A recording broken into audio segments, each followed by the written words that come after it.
it needs to be recognised, especially in people's early ages, especially for children in primary education. It needs to be recognised, because if it doesn't, it progresses on a lot worse. And then the kids that do have dyslexia, I don't think they get the treatment they need in secondary school, and then it just gets progressively worse. So I think that it's very serious, is my view on it. It's serious. It should be dealt with as soon as possible. I don't know, I kind of see it as a bit of a pain. It's not like a massive inconvenience. It's not like a massive inconvenience. It's kind of like a small inconvenience. It's just kind of a, oh, I didn't spell that right, or oh, I misread this. It just kind of is a bit annoying. It's not really life impacting, I don't think.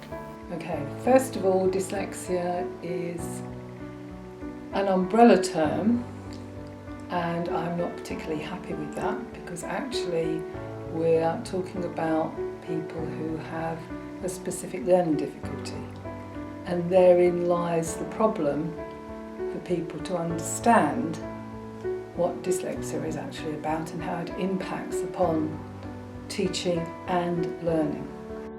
Well, I suffered from, I think, a form maybe of dyslexia when I was from reception until year 4-ish, because I could never write properly, I could never hold a pen properly, I could never read properly, but they recognised that quite early for me. For some reason they recognised it for me straight away, and then they helped me, and then by year 6 I was average. I was an average student at everything, but I know 2 other boys that this wasn't recognised for, and they never got tested or anything, and now they're still struggling at college with sort of mediocre grades, I'd say, E's and F's. I don't think anyone's treated me differently because I've had dyslexia. I mean, some people I used to say in class, well, I can't read that as quick as everyone else. I'm not blaming my dyslexia. I have dyslexic tendencies, which mean my processing is a bit slower when it comes to reading and writing off a board. I can't copy as quick as other people. I remember one guy in secondary school saying, "Oh, you're a bullshitter," or that's not an explainable reason. The teacher just told me to shut up, because it was an explainable reason. I think it was my first day in secondary school.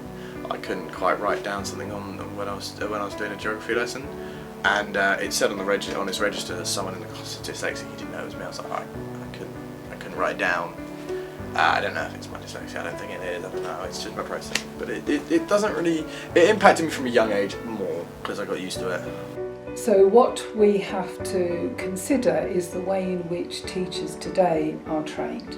And what is important is that they have, during their 3 years degree course now, they have a significant amount of teaching from special education needs practitioners and lecturers, tutors, psychologists, about identifying learning difficulties in the classroom, and then what you actually need to do to help the young person whose difficulty you have identified to make progress. I never really got that concerned with it, because I was only a little kid. I didn't really get too flustered by it, because it was all gone by the start of secondary school. But it did impact my my grades still at GCSE. It did still impact my grades there, because I think they sort of, in primary school, they measure everything in like 5B, 5C, don't they? Is that what everyone? Yeah. I think I was a couple below most people until leading up to the secondary school, but my grades still could have been better, so it did impact me, but not emotionally, not mentally. But yeah. If you have a class of 30 pupils, or even 20 students, or even 10 students, within that group you will have a third who learn visually, a third who learn auditory, and a third who learn through kinesthetic work.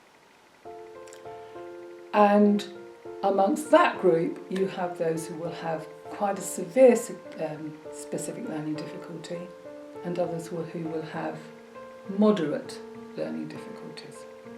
I'd like people to realise that it's a bit more, because it's not just because you get dyslexic tendencies doesn't mean you're full on dyslexic. You can have just tendencies. Like my tendencies are, my spelling is atrocious. My processing is a little bit slow when it comes to reading and writing, doing one after the other. My grammar's not very good. My reading offhand, perfectly fine. It's 100% if not better. But other stuff, it can impact some things and it won't impact others. And it's really difficult to kind of get people to understand that I may not be able to do this. That does mean I have dyslexic tendencies, but just because I can do that doesn't mean I don't. And so you have to think about what your strengths and weaknesses are. The teacher has to think about the strengths and weaknesses. The teacher has to look about the profile of the young person and try to adapt their teaching as best they can to that young person. But I take you back to what we were talking about much earlier on. If we're talking about a class where you have 30 youngsters or 10 youngsters, that has an impact upon how much and how far a teacher can do and go.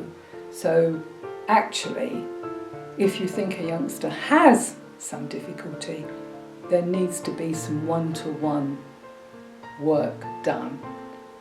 As I say, teaching to the strengths, picking up on the weaknesses. I don't know, because I wouldn't know if I'm creative without it. Because I could be just as creative as I am now without it. I consider myself quite a creative-minded person. I do like creating stuff. It's, imagination. It sounds big-headed, but I have a huge imagination. I just think up stuff and it comes to me. But I wouldn't know if the dyslexia impacts that as much, because some people say it does, some people say it doesn't. I mean, if I didn't have dyslexia, would I be like this? I don't know. It's just one of those things. In terms of treating dyslexia, I think they need to maybe give every single child some sort of test every year or every sort of term, especially in the primary, because we never got that in our primary school, and there were multiple kids that still suffer from quite bad dyslexia now. So I think that they should have tested everyone regularly. And that takes me back to where we started, in that dyslexia is an umbrella term, and we're talking about specific learning difficulties, and it's very specific to the individual. And the only way you can identify what that specific learning difficulty is through a diagnostic assessment.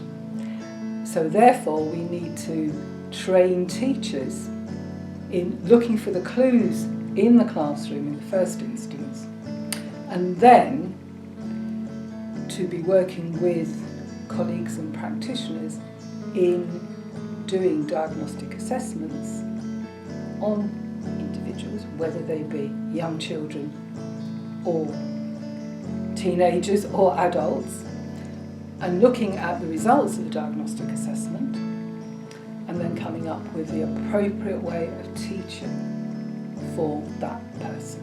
They spoke to me and my mum about it together, and they worked on what it could possibly be, and then they would test me every week, and I'd have a sort of weekly meet-up where they'd do a year 3-ish, so I think they measured my balance. It was to do with balance as well, like hand-eye coordination was a big thing, the reading and writing was also a big thing, and they tested me on all three of those every week, I'm pretty sure, and then they just gave me sort of little tasks to do at home and things like that, because they thought I might have it. And it sort of runs in my family, like my mum wasn't dyslexic, but she wasn't very bright as a student, so that's how they helped me with it. That's what they did. I don't know. My mum is actually a Senko at she's technically a Senko at a secondary school. So she does a lot of work with people that have dyslexia and other learning difficulties, and the education system itself does quite well. I don't think it's as recognised as much as other learning difficulties, because dyslexia can be, at times, in the learning, when it comes to learning stuff, especially in English, depending with the dyslexia, it can be a serious detriment to how well you can perform. I failed my English GCSE twice, and mainly that's from a lot of spelling and grammar in a lot of my papers, and even when they don't mark you on spelling and grammar, it's just misreading stuff, not phrasing stuff correctly because I've read it through in my mind correctly but haven't wrote it correctly. But I just think there needs to be a bit more acknowledgement of the it itself. You have wonderful artists. You have business people. Richard Branson, dyslexic. If you want to use the umbrella term, Richard Branson, tremendous businessman with a view to the future, trips to the moon, all of that. You've got Jane Asher, actress, cake maker, dyslexic. Steven Spielberg, dyslexic. Can give you a whole list of people. Don't think about it. Don't overthink it. Because at the end of the day, it's just dyslexia. Just like dyscalculus is just dyscalculus. It is just a bit of a pain. And don't overthink it. Because the more you overthink it, the more worried you'll probably get about it. Just get on with your life and try your best.